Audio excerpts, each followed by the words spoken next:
উড়ি নিয়ে পাকিস্তানকে কোন ভাষায় জবাব দেওয়া যায় এখন সেই পথই হাতড়ে বেড়াচ্ছে মোদী সরকার। একবার প্রধানমন্ত্রী কূটনৈতিক পথে পাকিস্তানকে একঘরে করে দেওয়ার উপর জোর দিচ্ছেন, পরক্ষণেই আবার দিচ্ছেন প্রত্যাঘাতের হুঁশিয়ারি। প্রধানমন্ত্রীর বক্তব্যের দিশাহীনতা দেখছে বিরোধীরা। हमारी सेना पर हमें नाज है। हम नागरिकों के लिए, राजनेताओं के लिए बोलने के कई अवसर होते हैं, हम बोलते भी हैं, लेकिन सेना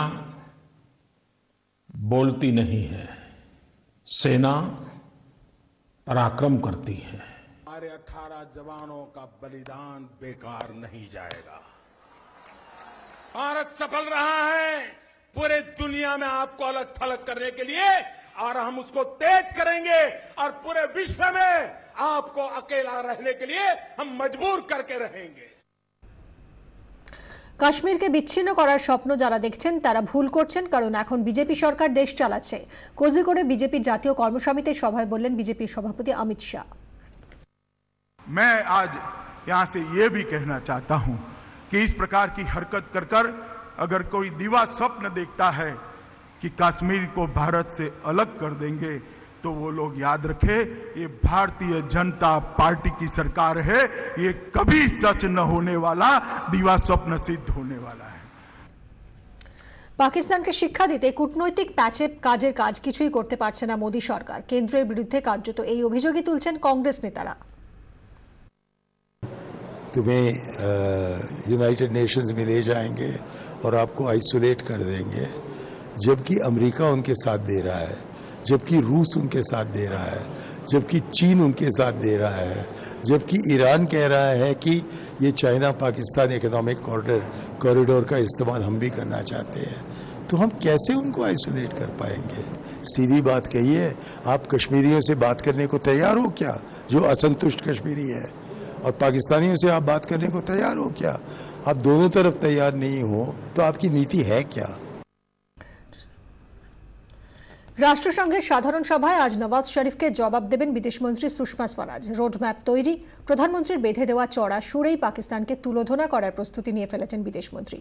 রবিবারই নিউ ইয়র্কে পৌঁছেছেন তিনি। ভারতের মাটিতে সাম্প্রতিক জঙ্গি হানায় পাক মদতের তথ্য প্রমাণ সুষমা আন্তর্জাতিক মঞ্চে তুলে ধরবেন। আমাদের সঙ্গে এই মুহূর্তে টেলিফোন লাইনে রয়েছেন আন্তর্জাতিক সম্পর্ক বিশেষজ্ঞ জ্যোতির্ময় ব্যানার্জি। জ্যোতির্ময় বাবু, আপনাকে স্বাগত জানাই 24 ঘন্টায়। উড়ি ইস্যুতে, হ্যাঁ আপনি শুনতে পাচ্ছেন? হ্যাঁ, শুনতে পাচ্ছি। নমস্কার। উড়ি নিয়ে পাকিস্তানকে কোন ভাষায় জবাব দেওয়া যাবে সেই পথটাই যেন এই মুহূর্তে মোদী সরকার হাতড়ে বেড়াচ্ছেন। প্রধানমন্ত্রী একবার বলছেন কূটনৈতিক স্তরে পাকিস্তানকে একঘরে করে দেওয়া হবে, আবার পরক্ষণেই বলছেন মানে যুদ্ধের হুঙ্কার দিচ্ছেন। কোথাও একটা তার বক্তব্যে দিশাহীনতা দেখছে বিরোধীরা। এই অবস্থায় সুষমা স্বরাজ আজ যাচ্ছেন রাষ্ট্রসংঘে বক্তব্য রাখবেন, তিনি কোন স্ট্র্যাটেজি নিয়ে এগোবেন, তিনি কোন পথে আক্রমণ শানাতে পারেন? এখানে প্রথম কথা হচ্ছে যে গভর্নমেন্টের ভেতরে কি চিন্তা এক্স্যাক্টলি সেটা তারা লিক করবে না, সেটাই ওয়াইজ জিনিস। প্রধানমন্ত্রী তো এও বলেছেন যে let's fight, let's have war on poverty. প্রথমে বলেছেন লেটস হ্যাভ ওয়ার, তাতে দু সাইডই মানে ইন্ডিয়া পাকিস্তান দু সাইডই চমকে উঠেছে যে এই এলো বুঝি, কিন্তু বললেন যে ওয়ার অন পভার্টি। হ্যাঁ, কাজে নানা রকম কনফিউজিং সিগন্যালস দেবে বলে আমার ধারণা।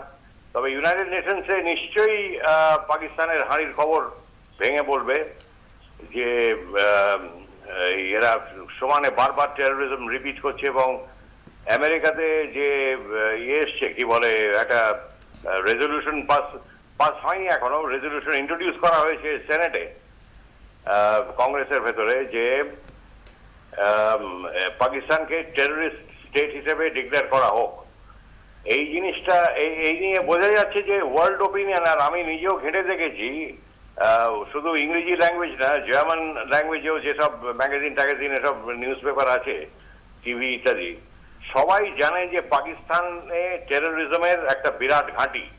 এতে ইউরোপও ভুগছে, ইউরোপে তো ট্রেনিং নিচ্ছে এখন সিরিয়া, এর কিছুদিন আগেও পাকিস্তানি টপ পজিশনে ছিল AfPak border, Afghanistan Pakistan border area.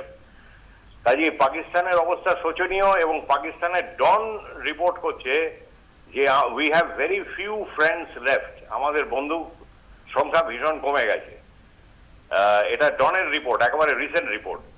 কাজে পাকিস্তানিরা নিজেরাই আইসোলেটেড ফিল করছে এবং সেদিক থেকে ইন্ডিয়া ইজ ভেরি সাকসেসফুল আমি বলবো এই প্রস্তুতিটা, যে পাকিস্তানকে আইসোলেট করে যে হ্যাঁ এই প্রেসার পাকিস্তানকে না দিলে হবে না। এরপরে মারটা আসবে কিনা, অ্যাকচুয়াল মার এবং কিভাবে আসবে সে তো ন্যাচারালি গভর্নমেন্ট বলবে না এখন।